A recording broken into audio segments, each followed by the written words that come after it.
فرار کے بعد قسط نمبر 32۔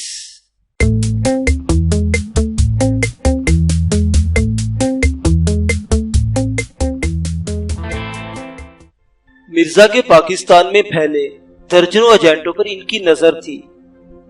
انٹیلیجنس ہیڈ کوارٹر میں طویل مشورے کے بعد ISI نے چند ایجنٹوں کو، جن کے متعلق بھارتی انٹیلیجنس کو یقین تھا کہ مرزا انہیں نہیں جانتا، چھوڑ کر باقی تمام غداروں کو راتوں رات مرزا سمیت گرفتار کر کے را کو اس گھنونے عزائم سمیت جہنم واصل کر دیا۔ جن ایجنٹوں کو چھوڑا گیا تھا ان میں ناصر کی طرح 2 اور نوجوان شامل تھے، جنہوں نے را کی صفوں میں دور تک رسائی حاصل کر لی تھی، اور ان کے ذریعے ISI کو را کے گھنونے منصوبے کا علم ہوتا رہتا تھا۔ ان 5-6 ایسے لوگ بھی تھے جو صرف غدار تھے، اور انہیں صرف اس لیے چھوڑا گیا تھا کہ ان کے ذریعے دشمن کے عزائم کی خبر ہوتی رہے۔ انیس کی گرفتاری سے متعلق پاکستانی پریس میں صرف اتنی ہی خبر شائع ہوئی تھی کہ ایک نوجوان کو FIA والوں نے جعلی دستاویزات پر سفر کرنے کے شک میں گرفتار کیا، اور جب اس کے سامان کی تلاشی لی گئی تو اس کے بیگ سے ہیروئن برآمد ہوئی۔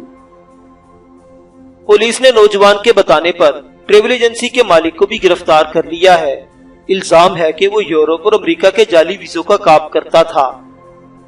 مرزا کی گرفتاری کی خبر اخبارات میں شائع نہیں ہوئی تھی، لیکن ناصر کے ذریعے را کے ذمہ داروں تک یہ خبر پہنچائی گئی تھی کہ سیالکوٹ کے نزدیک ایک نوجوان پر شک گزرنے پر پولیس اس سے دھماکہ خیز مواد برآمد کر لیا، جس نے پولیس کے سامنے اعتراف کر لیا کہ اس کام پر اسے مرزا نے لگایا ہے، باقی لوگوں کو مرزا نے ہی گرفتار کروایا ہے۔